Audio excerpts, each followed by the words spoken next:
Hi guys, welcome back to another episode of the Move Me Back series.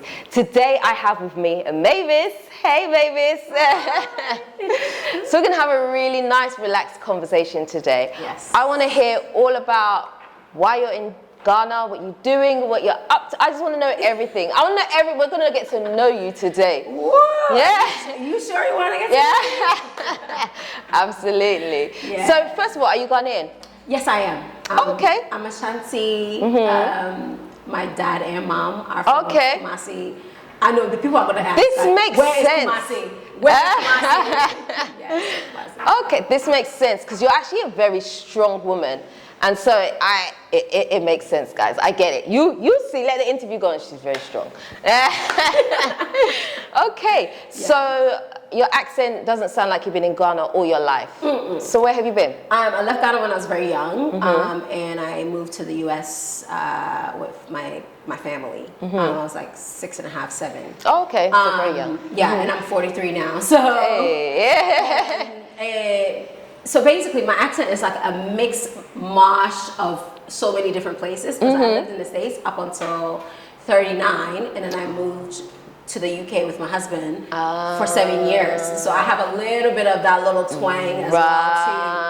The UK twang, you know. Right. So you'll hear it like every now and then. It will rear its head every now. Yeah, I get it. And plus, I love it. So I love the UK accent. Nice. Okay. So what prompted you to move then from the UK to Ghana? To Ghana. Yeah. Well, we've always, when we met, my husband and I, we've always had this dream to move back. Well, the dream really came from him because he loved Ghana. He wasn't born here. Oh, and so but he's Ghanaian too? Yeah, he's Ghanaian too. Okay. He wasn't born here, so he always wanted to come back. And then when I met him, we both had the same kind of like mind. So we were like, yes, we want to do the same things. Right. Obviously, fast forward. Years later, we had already kind of done what we wanted to do in the Western world. We thought to ourselves, you know what, this is the time. Yeah. You know, it's now or never kind of thing.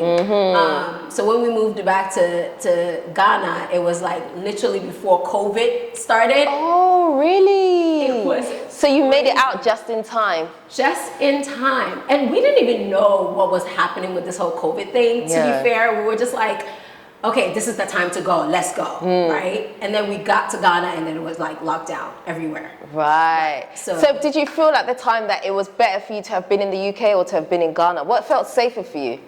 You know, at first I was a bit nervous, right? Because I was like, I don't know this COVID though. You know what I mean? Like, I don't know whether or not it's going to be a huge thing where healthcare is going to be a problem. Yeah. Not that we had pre-existing conditions or anything like that, but still, like, I'm a hypochondriac, so I'm always like, where's the nearest? Right, you need to know where you're going. Where's my GP? Right, you know, where am I going? And I didn't have that yet because I had just moved here, so I was nervous about that. Yeah. But as for safety-wise, I knew that this was the place to be because obviously we knew that whatever was going on was a Western thing, right? At the time. Right, we didn't know that it was coming down. Yeah. It's like, keep it over there. Exactly. We were hoping. Yeah. Then it found its way here, obviously. But so initially I was scared, but I eventually felt safer here than abroad. Okay. So after COVID happened, how did you kind of settle in and kind of get a flow going? Well, before COVID happened, I think maybe a couple of months, 2 months before COVID happened, I had already settled in because Charles, my fiance, my husband, at the time, knew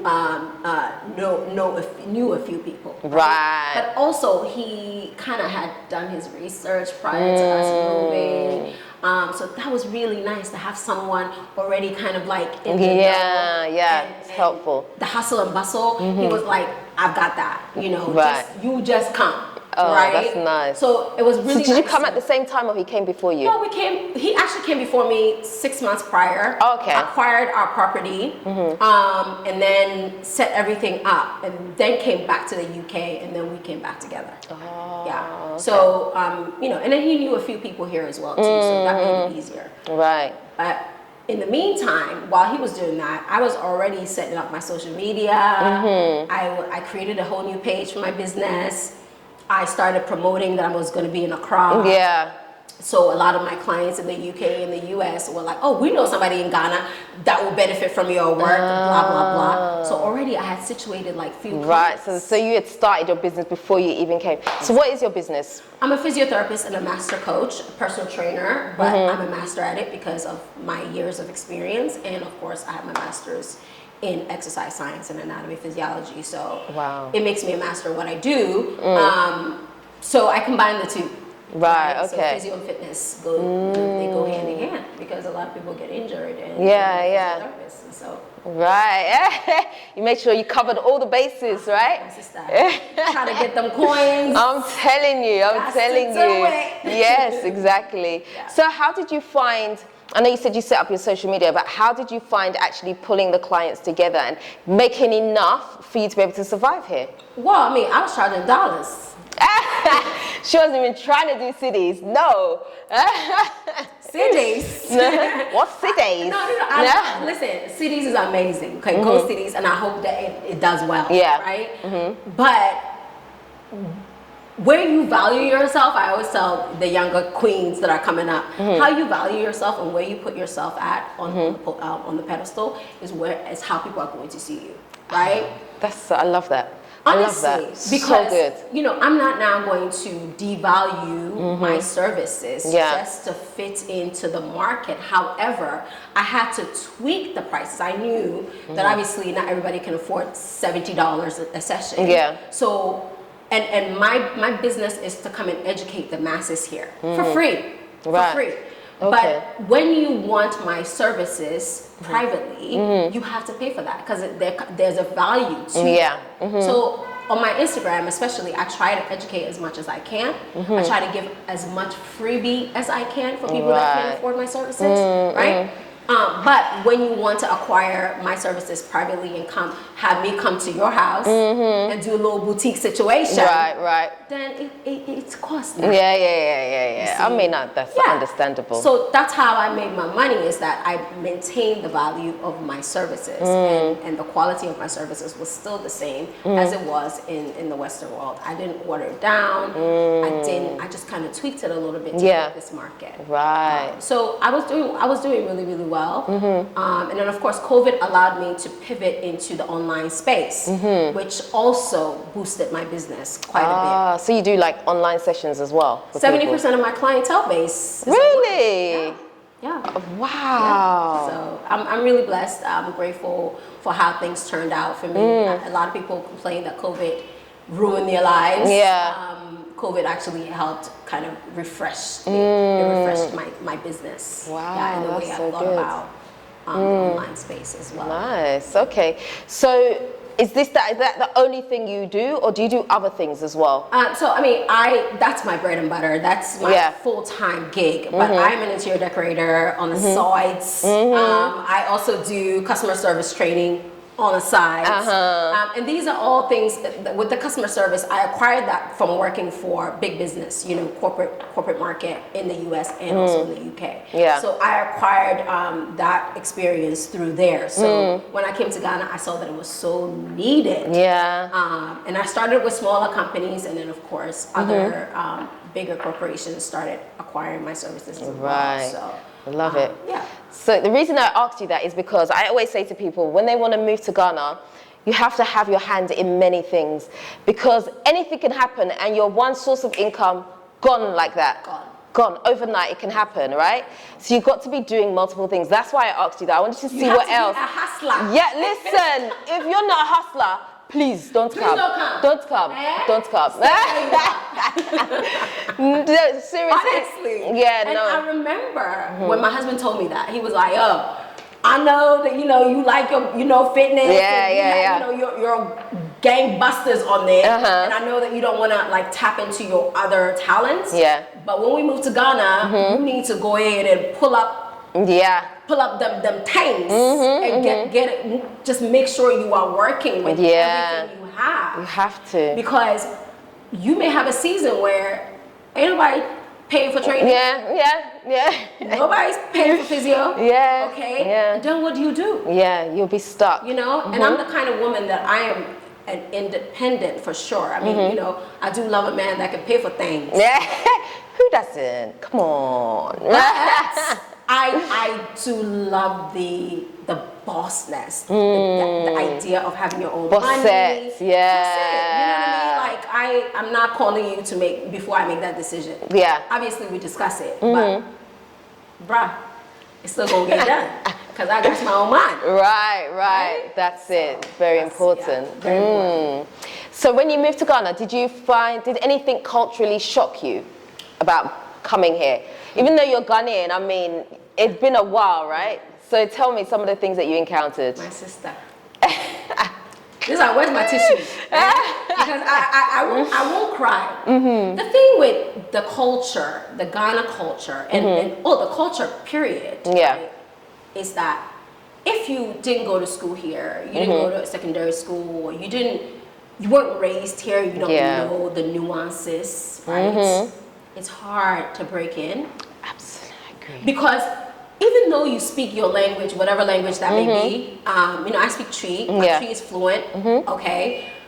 But somehow, still, I'm not Ghanaian. Yeah. I'm not, I don't fit into the Ghana mold, okay? And that is very difficult in the beginning because you're trying to find your people. Yeah. Do you know what I mean? Yeah. And if you don't have friends already here that are kind of helping you along the way, it's really difficult to find your feet. Absolutely. Really difficult to find Yeah. So culturally I found it really hard. But you know, listen,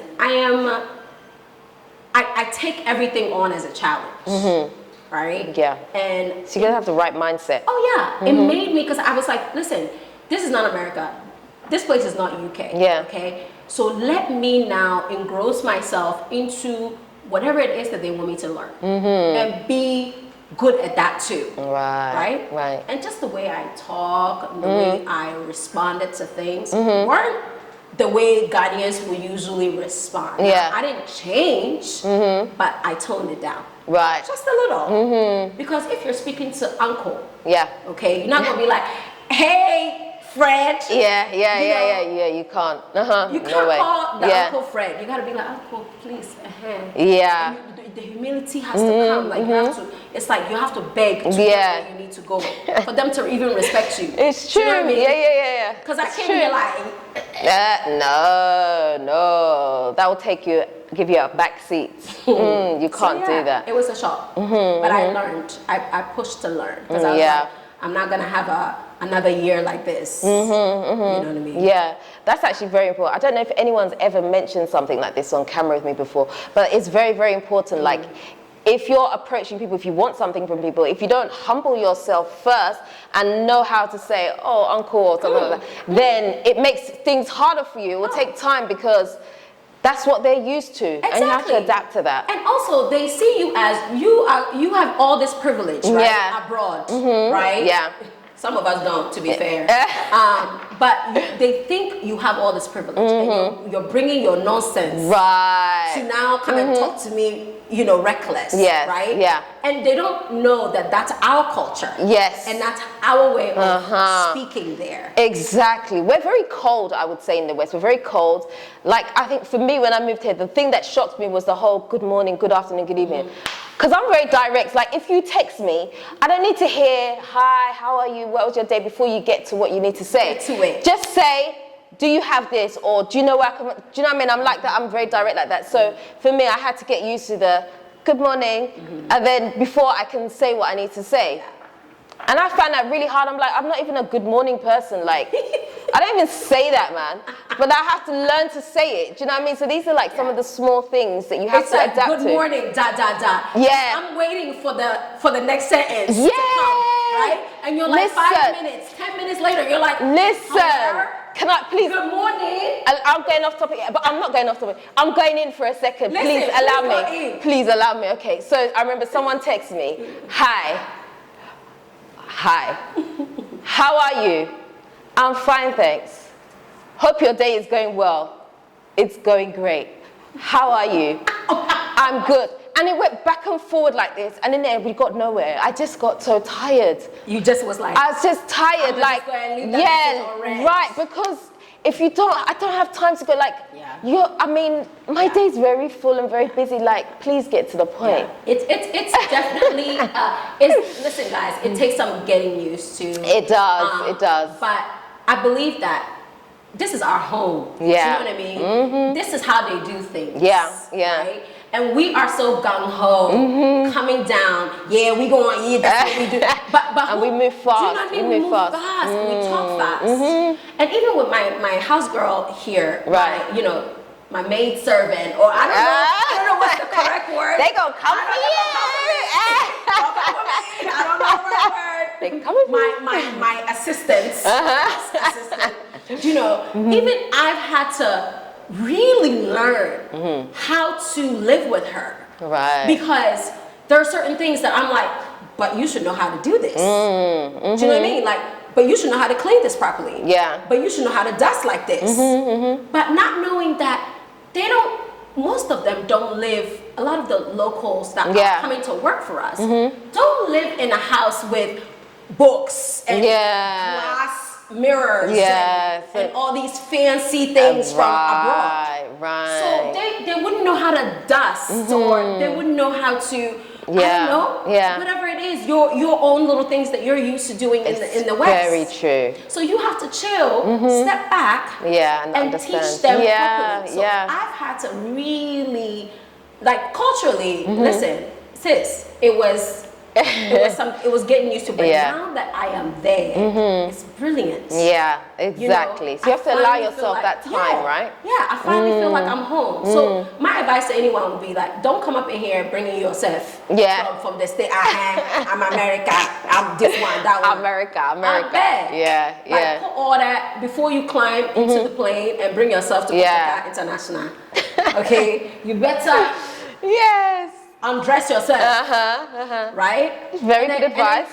Honestly, listen, let me save you all the tears. Okay, undress yourself and be ready to step into the new culture. Yeah. Do you know what I mean? Like, step in with love, step in and embrace it. Yes. You know, because the West is not necessarily the best. Yeah. And it even rhymes. Look at that. I'm a rapper. So what are some of the things that you absolutely loved about being back here? What do you love about here? I mean, to be able to sit here on a Tuesday. I know, right? Right? I know. And just not be like rushing to go to work. Yeah. That monotonous 9 to 5 or 9 to 9 or 9 whatever. That is the brilliant part about being here. Also, there's a certain level of peace to this place, right? I'm a structured person. I love paying my bills on time, every first of the month. But it's a certain feeling knowing that you own your property outright. You ain't got to worry about paying the mortgage, right? Yep. And I say this for the people who are privileged enough to have the ability to buy their property outright. Because I know there's some people that are also paying mortgage. So sorry about that for y'all. But do you know what I mean? It's even if you're renovating your house, you own it outright. So you can relax and just do this one. And then do this one and not be rushing. For me, that's what I love about this place the most. It's the peace that you find here. I always say it, there's just a sense of freedom, a sense of peace. And it's so hard to put into words as well, isn't it? You just experience it when you come, and it's just the most beautifulest thing ever. Just to be able to actually, I said that when I came to Ghana, I actually started to, for the first time ever, live life. You know? So I'm alive, actually, you know? Yeah, that's... Not a lot of people get to feel that. That's a privilege for real. I'm telling you, it is, because when I look at, or when I even see people look like back in the West, and they're always on the go. Something's always happening. They've always, do you know what I mean? Wait, like even if you go back to the West, just check how many of your friends you can meet up with. Oh, girl. You can't. Oh, girl, they haven't got time. You gotta make dates like. Yeah. months ahead. Do you see what I mean? And you're lucky if you can get them, maybe a Saturday if you're lucky. Sunday, nobody really wants to meet because Monday, they're thinking about Monday, they've got to go back to work. You see? And it's a problem. Meanwhile, here, Sundays is when it's popping. I know, right? Like before you go to work. Exactly. I'm like, how are people still partying until like daylight and they have to go to work on Monday? Because their boss is not going to fire them. Exactly, because most of the time you are your own boss anyway. Yeah, exactly. So yeah, I love it. So would you have ever considered taking a job here? As in like 9 to 5? Yeah. I considered it actually. Oh, you did? A company reached out to me and was, interested in hiring me for my customer service. Oh, okay. Talents, I call it. And the offer was very, it was very good. tempting. Oh yeah. I mean, it was an American company, based here in the U.S. in yeah. Right. And for me, that would be that's the reason why I was so tempted, because they did things in a way that I understood. Right. Yeah. Even though the Ghanaians work there, the work ethic was like the American way. Right. I understood that, and I'm sorry.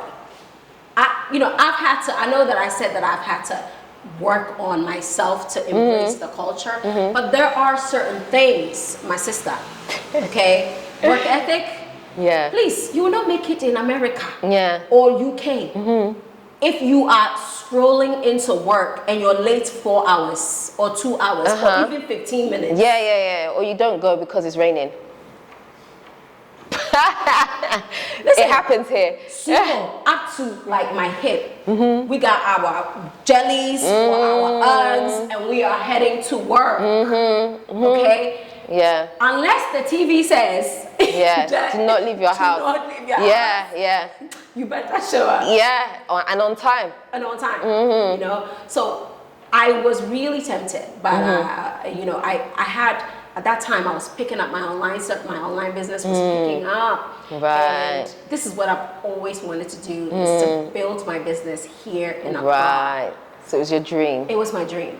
So I couldn't give up that opportunity to be secure in a position where I wasn't doing what I loved. Yeah. You know what I mean? Absolutely. Yeah. I get it. Yeah. There's some things you just can't compromise on. No. As sweet as the deal may seem, it's like you're just giving up your freedom, you know? Absolutely. And just can't do it. At my age, at my big age, if you're not living your dream life now, even as hard as it may be, because listen, the dream life is not easy either. Yeah.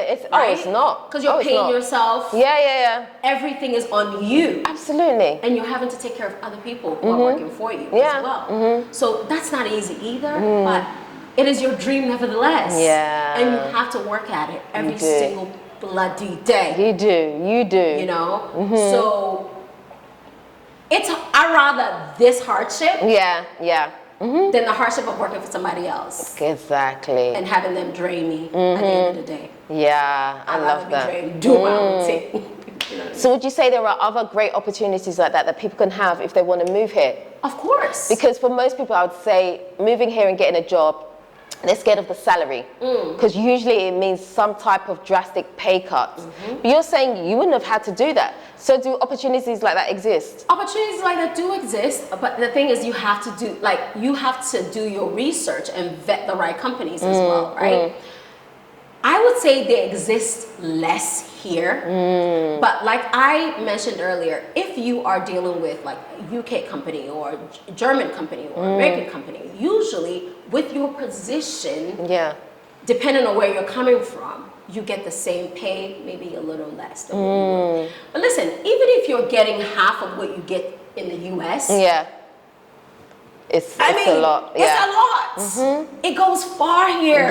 So let's just say you're making $5,000 a month or 5,000 pounds a month. And you're gonna get half here a month. What's the problem? Well, I'm ready to retire. What's the problem? Some people cannot even make 2,500. CDs. No, a it's month true. here. So if you're making 2,500 pounds a month, come then on what's now. your own? Yeah, absolutely. What's the issue? I feel like you don't need that much to live here. It's just the lifestyle that you want to have.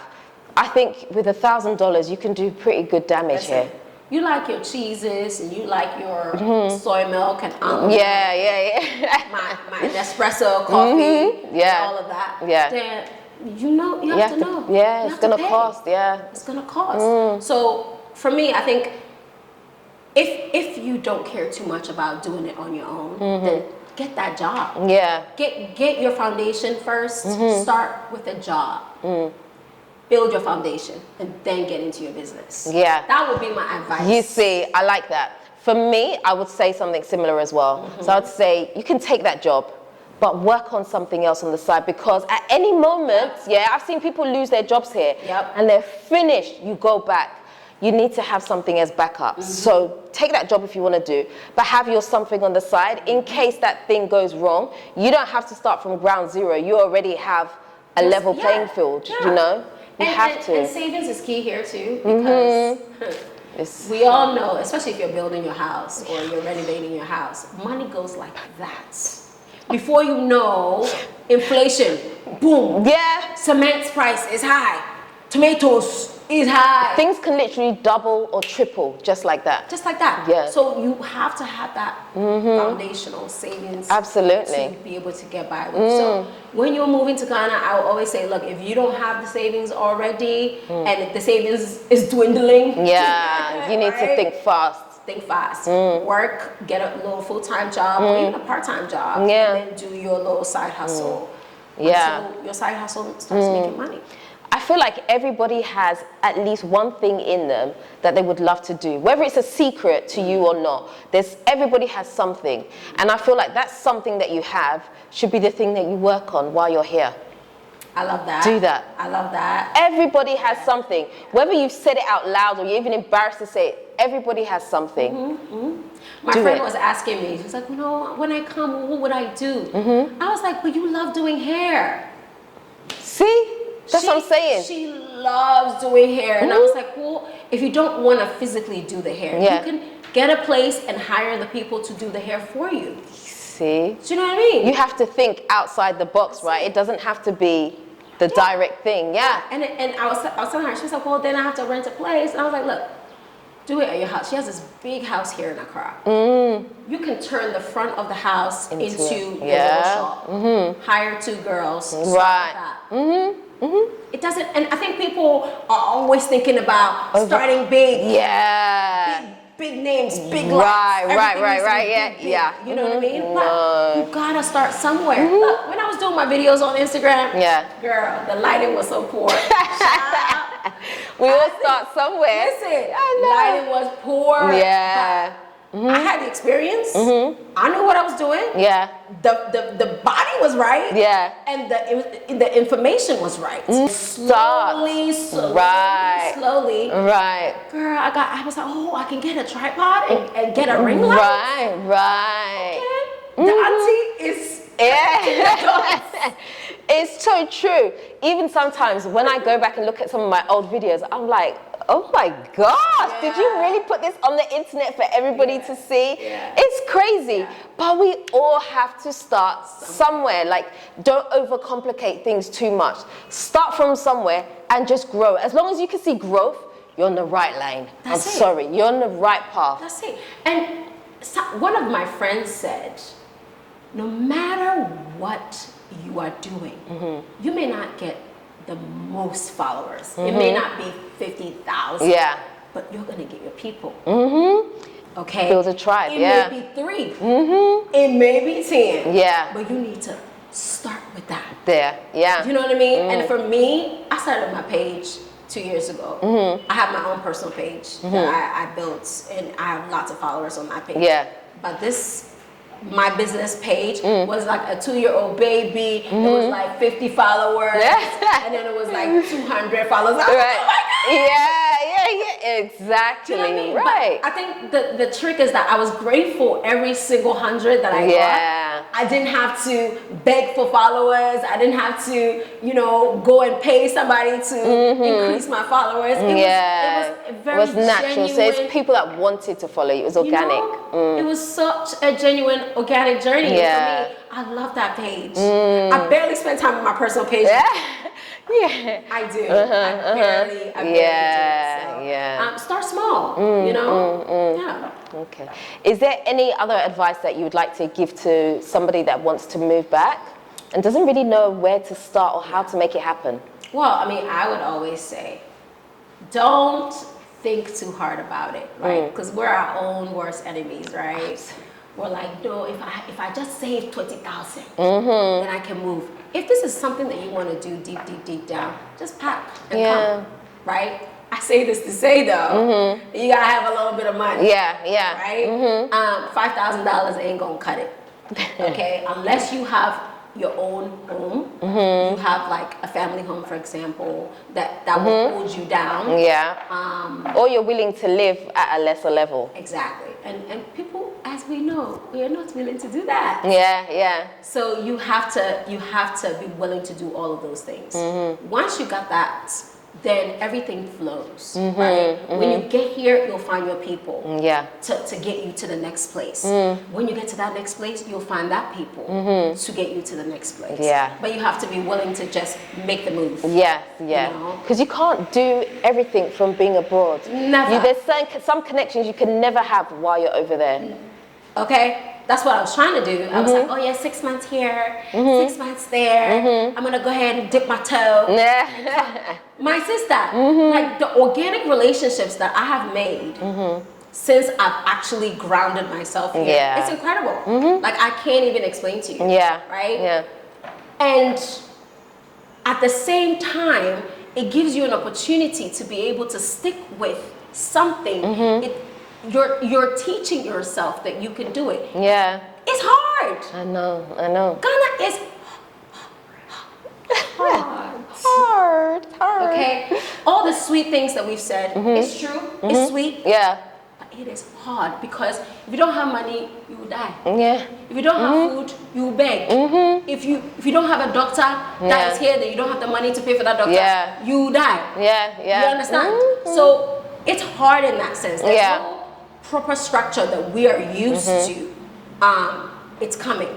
I think the road is being built. It is. Foundation is coming. But this is what people fail to understand. Now is kind of the time, because while there are no really solid good roads everywhere, there is space for growth, and this is where you plant yourself now.